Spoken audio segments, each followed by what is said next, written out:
සුබ දවසක් කියලා පිළිගන්නවත් අපේ වීඩියෝ එකත් එක්ක එකතු වෙලා ඉන්නවා සීරේනාම. අද අපේ ග්‍රැෆික් ඩිසයින් වීඩියෝ සීරීස් එකේ දෙවෙනි දවසේ. අද අපිට කතා කරන්න තියෙන්නේ කලර් තියරි ගැන. කලර් තියරි ගැන මේ වීඩියෝ එකේ ඉස්සරහදී වලට මම කියලා දෙන්න. එහෙනම් වැඩි කතාවක් නැතුව අපි යමු වීඩියෝ එකට.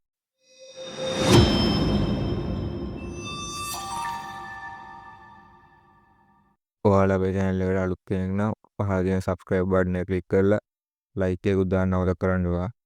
මුලින්ම කියන්න ඕනේ ග්‍රැෆික් ඩිසයින් කරනකොට අපි කරන ලොකු මිස්ටේක් එකක් තමයි කලර් වැඩි යූස් කරන එක. අද මේ වීඩියෝ එකෙන් කලර් තියරි කියන්නේ මොකද්ද? කලර් මීනින් එකක් කියන්නේ මොකද්ද? හොඳ කලර් එකක් යූස් කරන්න කොහොමද? හොඳ කලර් එකක් හොයාගන්න කොහොමද? කියලා සිම්පලි කතා කරමු. මුලින්ම කලර් මීනින් කියන්නේ කලර් එකක් කියන්නේ ලස්සනට විතරක් නෙමෙයි. කලර් එකට පීඩනයක් තියෙනවා. හැම කලර් එකටම වගේ එක එක ආවේනිකව පීඩනයක් තියෙනවා. අපි රෙඩ් කලර් එක ගත්තොත් ඒකෙන් සාමාන්‍ය එනර්ජි කොහොම ඒජන්සි වගේ පීඩනයක් දෙනවා. ඒ කියන්නේ ඒ වගේ පෝස්ට් වලට තමයි ගොඩක් යූස් කරන්නේ. ඒ කියන්නේ සේල් කරන පෝස්ට් වලට, ඒජන්සි පෝස්ට් වලට, එනර්ජි පෝස්ට් වලට වගේ තමයි ඩිසයින් කරද්දී රෙඩ් කලර් එක ගොඩක් යූස් කරන්නේ. ඒකට හේතුව ඒ කලර් එක දැම්මම පස්සේ ඒකේ පීඩන එක ගොඩක් උඩ ලෙවල් එකට ගන්න පුළුවන්. ඉතින් මම ඔයාලට උදාහරණයක් අරන් පෙන්නන්නම්. මේ තියෙන්නේ සෙල් කරන පෝස්ට් එක. දැන් මේකේ ගොඩක් මේකේ අරන් තියෙන්නේ බෑග්ග්‍රවුන්ඩ් එක තමයි රෙඩ් කලර් එකකින් අරන් තියෙන්නේ. දැන් පෙලක් වෙලාවට මේ බෑග්ග්‍රවුන්ඩ් එක නැතුව බෑග්ග්‍රවුන්ඩ් එක රෙඩ් කලර් එක ළඟින් යන කලර් එක ඔය වයිට් හරි රෙඩ් හරි ගොඩක් ළඟින් යන කලර් එකක් අරගෙන මේ ඔෆර් කියන එක ලොකුවට රතු පාටින් දාන වෙලා තියෙනවා. ඔයාලා ඕනනම් Google එකේ Pinterest එක වගේ සර්ච් කරලා බලන්න ඔෆර් පෝස්ට් කියලා. ඒතර ඔයාලට පෙන්නයි. සාමාන්‍ය ඔය බ්ලූ කලර් එක අපි ගත්තොත් බ්ලූ කලර් එක ගොඩක් යූස් කරන්නේ ඔය බිස්නස් වලට නැත්නම් ප්‍රොෆෙෂනල් ෆීල්ඩ් එකක් දෙන්න තමයි බ්ලූ කලර් යූස් කරන්නේ. ඒකයි බෑන්ක් වලට කම්පැනි වෙබ්සයිට් වලට වගේ බ්ලූ කලර් එක ගොඩක් යූස් කරන්නේ. දැන් මම උදාහරණයක් අරන් පෙන්නුවොත් කම්පැනි වෙබ්සයිට් එකක් දැන් මේ වගේ මම මේක මේ ChatGPT කියලා දාගත්තා. ඔයාලට පෙන්නන්න ඕනේ නේද? ඔයාලා නිකන් සර්ච් කරලා බලන්න Google එකේම. දැන් මෙන්න මේක බලන්න. මේක සාමාන්‍ය මේකේ ප්‍රොෆෙෂනල් ලුක් එකක් තියෙනවා මේ නිල් පාටේ හින්ද. දැන් මේක කළුයි නිලුයි කළුයි රතුයි වගේ දැම්මොත් මේකේ ප්‍රොෆෙෂනල් ලුක් එකක් නැහැ. නිකන් අමුතු කලර් එකක් නේ ඇස් දෙකක් අමාරු අඳුරු කලර් එකක් තියෙන්නේ. ඒකින්ද අපි නිල් පාට ගොඩක් යූස් කරනවා බැංක් පෝස්ට් වලට බැංක් වෙබ්සයිට් වලට වගේ ප්‍රොෆෙෂනල් ලුක් එකක් තියෙන ඩිසයින් වලට තමයි ගොඩක් බ්ලූ කලර් යූස් කරන්නේ. අපි දැන් බලමු ග්‍රීන් කලර් එක ගොඩක් යූස් කරන මොනවා කියලා. අපි ඕන එක්කෙනෙක් දන්නවා ග්‍රීන් කලර් එක ගොඩක් මැච් වෙන මොනවද කියලා. මනි සම්බන්ධ දේවල් වලට නැචරල් ලුක් එකක් ගන්න නැත්නම් ග්‍රෝත් කියන අයිඩියා එකක් රීප්‍රසන්ට් කරන්න වගේ තමයි ගොඩක් යූස් කරන්නේ ග්‍රීන් කලර් එක. මම දැන් ග්‍රීන් කලර් එක යූස් කරන පෝස්ට් මොනවද කිව්වොත් ඔය ෆුඩ් පෝස්ට් නැත්නම් ෆයිනෑන්ස් ඕගනික් ප්‍රොඩක්ට් සෙල් කරන ඒවා වගේ පෝස්ට් වලට තමයි ගොඩක් යූස් කරන්නේ. මම ඔයාලට උදාහරණයක් පෙන්නන්න. මේ තියෙන්නේ ඕගනික් ප්‍රොඩක්ට්. ඒ කියන්නේ කාබනික පොහොර වගේ. මේ වගේ ගොඩක් යූස් කරන්නේ ග්‍රීන් කලර් එක. ඔයාලා ඕන එක්කෙනෙක් දන්නවා ග්‍රීන් කලර් එක ගොඩක් යූස් කරන්නේ මේ වගේ වැඩි කියලා. ඔයාලටත් මේවා දැනගන්න ඕන නම් තව මොනවා හරි ඔයාලා Google එකට ගිහලා ඔයාලා සර්ච් කරලා ඔයාලා අයිඩියා එකක් ගන්න. මම දැනට මේ ටික ඔයාලට නිකන් සිම්පල් විදියට කියලා දෙන්නේ. ඔයාලට මේ ටික දැනගෙන ඉස්සරහට වැටික් කරගන්න පුළුවන් වෙන ලේසි වෙන්න. අපි දැන් කතා කරමු බ්ලැක් කලර් එක ගොඩක් යූස් කරන මොනවද කියලා. බ්ලැක් කලර් එක ගොඩක් යූස් කරන්නේ ලක්ෂරි ලුක් එකක් දෙන්න. නැත්නම් ප්‍රීමියම් ෆීල් එකක් දෙන්න වගේ තමයි බ්ලැක් කලර් යූස් කරන්නේ ගොඩක්. ඒක නිසා තමයි ගොඩක් බ්‍රෑන්ඩ් ලෝගෝ වලට වගේ ගොඩක් මේක බ්ලැක් කලර් යූස් කරන්නේ. තව ඔය නිකන් ඔය ලොකු බිස්නස් වල ඒක යාළුවා පෝස්ට් වලට බ්ලැක් කලර් යූස් කරලා මේ ලක්ෂරි ලුක් එකක් වගේ පෙන්නගන්නේ. දැන් මම ඒ වගේ පෝස්ට් එකක් පෙන්නන්නම් ඔයාලට. මේ තියෙන්නේ මෙන්න මේකේ සාමාන්‍ය දැන් දැක්කම පේනවා මේක නිකන් ලස්සනයි. ලක්ෂරි ලුක් එකක් පේනවනේ මේකේ. ඒ කියන්නේ මේක ගොඩක් උඩ මට්ටමේ තියෙන ඩිසයින් එකක් කියලා කලර් වලින් පේනවා ඔයාලට ඕන එක කියන්නේ දැක්කට පස්සේ අන්න ඒ වගේ ඒවට තමයි කියන්නේ කලර් බැලන්ස් කරලා ඩිසයින් එක කරනවා කියලා. අපි මේ වගේ සාමාන්‍ය මේ වගේ ඩිසයින් එකක් නෙවෙයි ඕනම ඩිසයින් එකක් ආදී අපි දැනගෙන ඉන්න ඕනේ. ඒ ඩිසයින් එකට සාමාන්‍ය මැච් වෙන පාට මොනවද? මොන වගේ පාටද? වලින් ඩිසයින් එක කරද්ද ඒකේ ලුක් එක වැඩි එන්නේ කියලා අපි දැනගෙන ඉන්න ඕනේ. කලර් මීනින් ගැන බේසික්ලි ඔය ටික තමයි කියන්න තියෙන්නේ. තව තියෙනවා ඔයාලා ඒවත් නිකන් try කරලා බලන්න ඔය Google එකේ ඔය සර්ච් කරලා බලුවාම ගොඩක් ඔයාලට ඩීටේල්ස් ගන්න පුළුවන්. නැත්නම් ChatGPT ඔය යූස් කරන්න. එහෙනම් අපි දෙවෙනියට කතා කරන්න තියෙන්නේ කලර් හර්මනි ගැන. කලර් හර්මනි කියන්නේ කලර් එකට එකතු කරාට පස්සේ ෆෝන් එක කියන එක ඇස් දෙකට පහසුවෙන් ඩිසයින් එක පේන විදිහට ඩිසයින් කරන එක තමයි කලර් හර්මනි කියන්නේ. කලර්ස් වැරදි විදිහට මික්ස් කරොත් ඩිසයින් එක අවුල් යන්න පුළුවන්.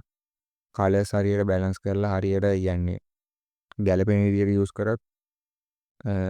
කරන්නේ මික්ස් කරොත් ඩිසයින් එක ප්‍රොෆෙෂනල් ලුක් එකක් ගන්න පුළුවන්. අර මංසල්වි වගේ දැන් මේ වගේ බ්ලූ කලර් එකක් ගන්න මේ වගේ ප්‍රොෆෙෂනල් ලුක් එකක් ගන්න නම් බ්ලූ කලර් එක ගොඩක් යූස් කරන්න.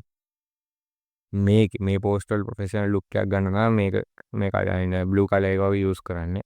දැන් අපි මේ වගේ පෝස්ට් එකක් ගත්තොත් මේකට බ්ලැක් කලර් එක තමයි ගොඩක් මැච් වෙන්නේ.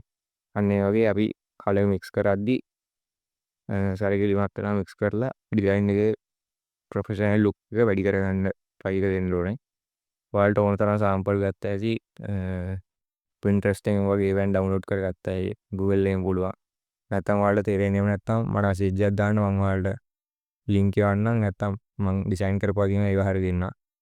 මේක ගැන ඔයාලට තාම ලොකු නොලෙජ් එකක් නැත්නම් දැනට යූස් කරනවා ෆ්‍රී ටූල්ස් ටිකක් කියන්නම්. දැන් ඊළඟ තුන්වෙනි ස්ටෙප් එක කතා කරන්න තියෙන්නේ ඒ ෆ්‍රී ටූල්ස් ගැන. එහෙනම් අපි යන් තුන්වෙනි එකට. ෆ්‍රී කලර් ටූල්ස් කියන්නේ මොකද්ද? ඒ කියන්නේ බිගිනර්ස්ලට කලර් යූස් කරන්න අමාරු වෙන මුලින්ම. ඒක නිසා ටිකක් පුහුණු වෙනකම් ෆ්‍රී ටූල්ස් තියෙනවා ඒක යූස් කරන්න. සාමාන්‍ය මම නිකන් දැනට රෙකමන්ඩ් කරනවා ඔයාලට පළවෙනි ටූල් එක තමයි Adobe Color කියන්නේ. දෙවෙනි එක තමයි Colors කියන්නේ.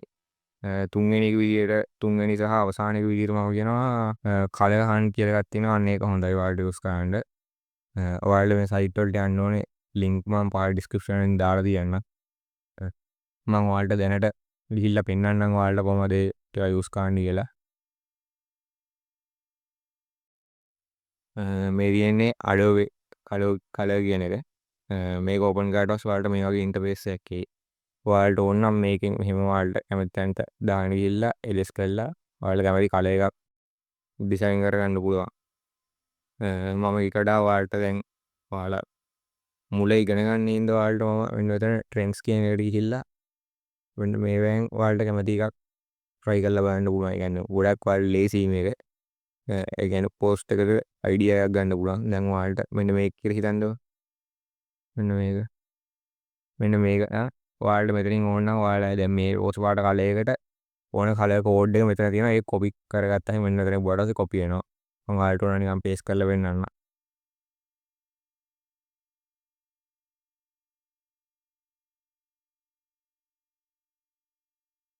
මෙන්න මෙතන දැන් ඔයාලට පේනවා මම දැන් මේකත් කොපි කරලා පෙන්නන්න.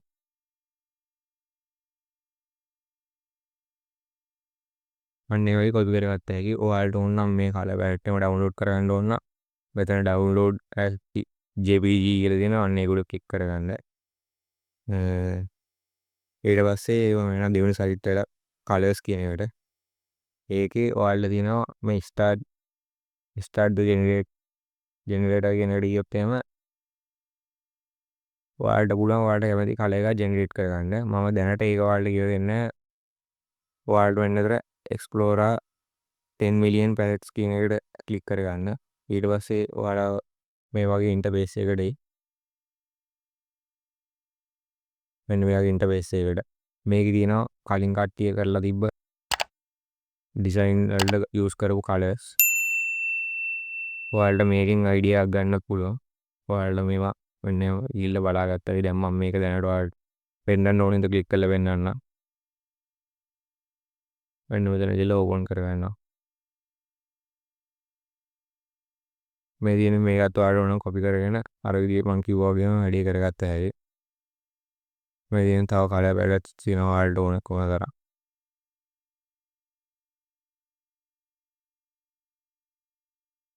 මෙන්න මේවා ඔයාලට දැන් මේක ෆේවරිට් දාගන්න ඕන නම් මෙන්න මේක ක්ලික් කරලා මෙන්න මෙතන Google වලින් sign up වෙලා ඔයාලා ඒක log වෙන්න. මම දැන්ට ඔයාලට පේන්න ඕන නැති නිසා log වෙන්නේ නැහැ. අන්න මේ වෙට් ටික කරගන්න මේ blue color එකකින් එහෙම ගොඩක් design කරගන්න පුළුවන් මේ වගේ ඒවා use කරලා. ඊට පස්සේ අපි තුන්වෙනියට කතා කරනවා color hunt කියන එක ගැන. color hunt කියන එක open කරපු ගමන් ඔයාලට මුලින්ම එන්න මේ වගේ interface එකක්. මේකෙත් තියෙනවා මේ new කියන එකේ නම් තියෙන අලුතෙන් ගත්ත ඔයාලා බෑ. popular කියන එක ක්ලික් කරාට පස්සේ ඔයාලට අන්තිම දැන් මේකේ month year all time කියලා තියෙනවා. මම දැන්ට අන්තිම මාසේ දාගන්නම්. අන්තිම මාසේ ගොඩක් use වෙලා තියෙන මෙන්න මේක. මෙන්න ඒක තමයි trending වෙලා තියෙන්නේ. මේ අන්තිම සතියේම ගත්තා කට්ටිය. මෙන්න මේ වගේ color palette ඔයාලට මෙන්න මේ වගේ download කරගත්තා. මම එකක් ඔයාලට පෙන්නන්නම්. මෙන්න එහෙම ක්ලික් කරලා ඔයාලට ඕන නම් මෙන්න එහෙම මේකත් මෙන්න එහෙම දාලා control C ඔබලා paste කරගන්න පුළුවන් ආයේ මෙන්න මේ වගේ. එහෙම නැත්නම් ඔයාලා download කරගන්න ඕන නම් මෙතන download කියන එක ඔබලා download image කියන උඩ ඔබලා download කරගත්ත හැකි.